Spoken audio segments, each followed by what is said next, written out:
Autumnal equinox na mararanasan bukas, hudyat na ng pagpasok ng malamig na panahon ayon sa Pag-asa.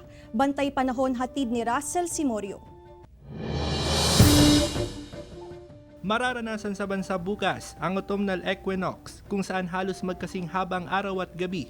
Paliwanag ng Pag-asa, nagaganap ang equinox kapag ang sentro ng araw ay direktang nasa itaas ng equator ng mundo. Hudyat na rin naman ito ng pagpasok ng hanging amihan o malamig na panahon. September kasi yan po yung senyales na yung ibig sabihin, malapit na yung pagpasok po ng northeast monsoon. So yun po yung kasi nandyan yung mga constellation na nakakount natin. Ang ilang residente naghahanda na sa nalalapit na pagpasok ng malamig na panahon. Kailangan kumain ka na masusustansyang pagkain. Naka-ready na yung mga jacket, yung mga pajamas para sa ganun.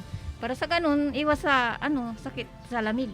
Samantala, papalabas na ng Philippine Area of Responsibility ang isang low-pressure area. Huli itong namataan sa bahagi ng Pag-asa Island sa Palawan. Nasa loob ng ITCZ ang LPA, kaya asahan pa rin ang mga pag-ulan sa Southern Luzon, Visayas at Mindanao. Sa nakikita ko, malayo ang tsansa na maging bagyo ito. Kasi patungo na ito sa Vietnam. Kasama si Henry Domencil, Russell Simorio, Balitang Amyanan.